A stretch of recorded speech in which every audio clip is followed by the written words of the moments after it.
kept looking up and I kept seeing the video on the screen, the live shot on the multiple networks covering it, my own and my former one, NFL Network and ESPN. And it looked like a funeral. It didn't look like anything of like, we're introducing the biggest acquisition in the history of the team. It did not look It didn't look like we're introducing the highest paid player in the history of the game. It was not a happy moment. We aren't introducing the newest member of the community that you are going to love to meet. Yeah. It didn't look anything like that. It looked like a funeral. And part of that has to be because Deshaun Watson hasn't said a word publicly. Like, you forgot what his voice sounded like. A lot of that may be, forced by his lawyer to don't say anything. But it's also, hey, the situation that you have created, that has been created around you, but you also let the void be filled by the one question that I keep coming back to. And I'm somebody who is all team Deshaun Watson. From the minute he started playing at Clemson, to the minute I got to interview him, to the minute I first met him, to the minute I started watching him do what he did when he showed up in Houston and gave his first paycheck to the people who were ravaged by the hurricane that damn near blew the town down and flooded them out, to everything that he did in every single way that he conducted himself. And absolutely on team Deshaun Watson when he said, I don't want to play for the Houston Texans anymore because I don't like the way things are done around here. And then all holy heck broke loose with all of the civil suits that were slapped on him and all of the questions about his criminal liability that have been out there all the way up until last week and this week, when two different grand juries, two different entities had an opportunity to leave him criminally charged, and both declined to do so. And with all of this, there's always been one question that has remained for me that I said earlier in the week I hoped would be asked at his press conference, and apparently it was. Why so many masseuses? Why? Because it goes to a lot of whether these civil cases are viable. Why? What's up with that? I know so many athletes.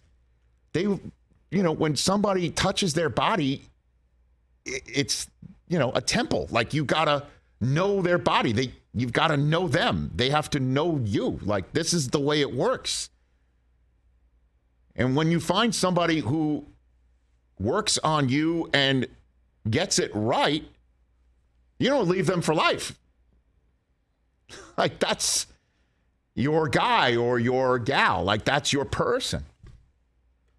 What's up with all of those masseuses? Apparently that was asked of him, and here's the response. I have not heard the answer. I've read it. I look forward to hearing it. I'm going to go back to 40 massage people. So why not just find one you really like and stick with that person? 40 just seems like so many.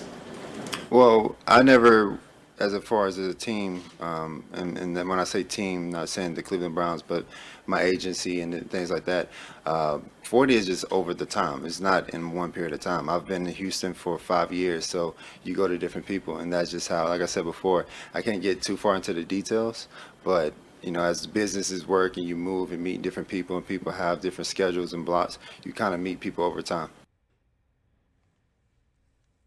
No. Yeah, that's not a satisfactory answer. It's just, and again, it sounds like somebody who is trying to avoid giving you the straight answer. I got to be honest with you, and I'm rooting for this guy to be the guy who I thought he was or could believe again he is, and wants us to believe he's always been. Saying that he's not going to seek, he hasn't sought any counseling or anything like that. He's not going to settle any of these lawsuits at all because he wants them discussed. And all I'm saying to the Browns is, I guess you're going to have a guy who's going to go through all of this with you he's your starting quarterback and all of this guaranteed money going to him, and this will continue to still linger out there as an open-ended question in a civil case, and he's going to be, what, giving depositions during Pittsburgh week and during Bengals week and things like that? You know, I don't know what to say. Yeah, I also think other than too, the fact Rich, that answer doesn't answer. Like, you meet people, you go around, and it's just like, right. So you try one, you get another, then you get another, and then suddenly there's 37 more, and that gives all of us, you know, to Watson's camp, it gives a lot of people pause of, well, sure, some of those who are suing him may be in it for the money, and some of them may be in it for the fame, but some of them may be in it because they're telling the truth. That's what's lingering out there. That's what needs to be addressed. Albeit not for the Cleveland Browns.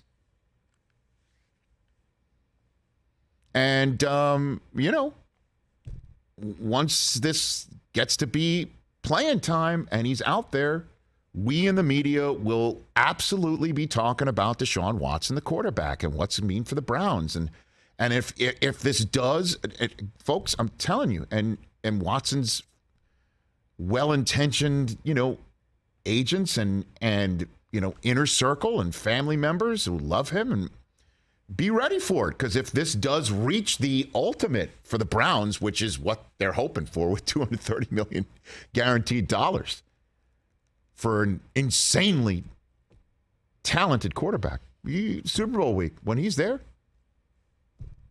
get ready. Get ready. It's going to be brought up again, as long as it still is an open case. And even when Roethlisberger stepped away and retired, part of the conversation about his legacy is what happened with him in his career off the field, allegedly. When he retired, walking down the hallway with his beautiful family, people were even thinking about that. I think, too, with that answer specifically, Rich, and as you mentioned earlier, we haven't heard him speak in well over a year. He had this long amount of time to figure out that his team had to have known this question was coming, or he was going to have to answer a question similar to this, and that was the response? Right.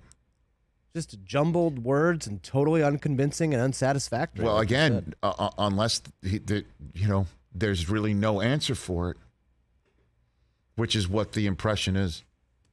Hey, man, that's and that's why I guess you're looking up and seeing a funeral. I mean, that right there, that exchange to me boils it all down. I didn't even hear or see the rest of it. I don't know if we have any other. Okay, let's hear what's the thing again. We're on the fly here. This is the addressing the allegations. Okay, let's hear. I understand the whole circumstances is very difficult, especially for the women's side of the fans in this community.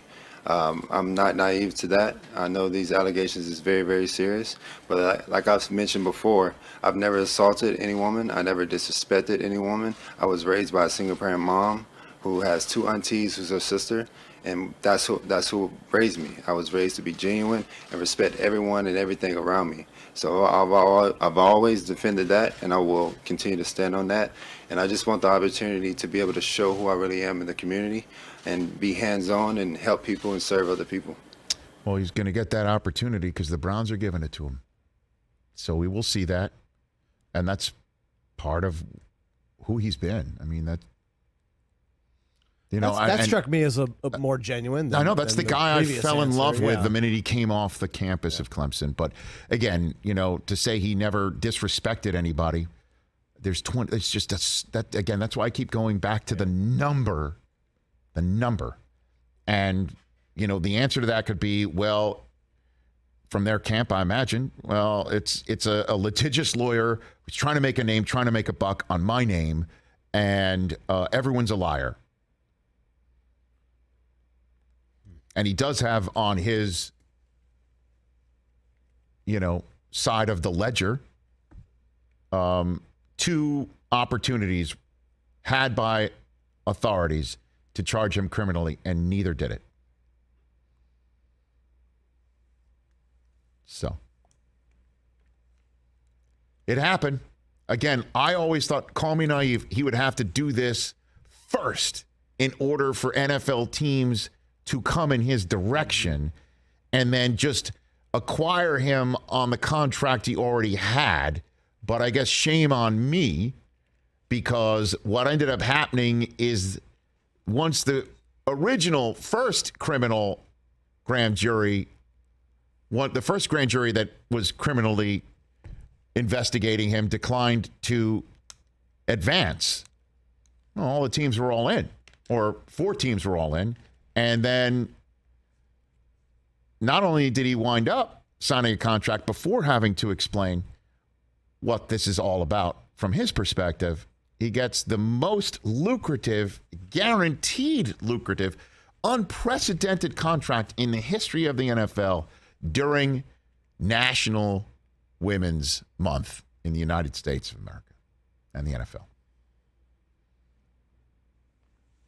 So now I guess we find out what the Haslams have to say later, since they are the ones who are bestowing him this opportunity, bestowing him with this opportunity and this contract. And I will definitely this fall be all in and talking about the Cleveland Browns and their opportunities in the AFC North and the football aspect of this. And the first game that Deshaun Watson plays will be must-see television.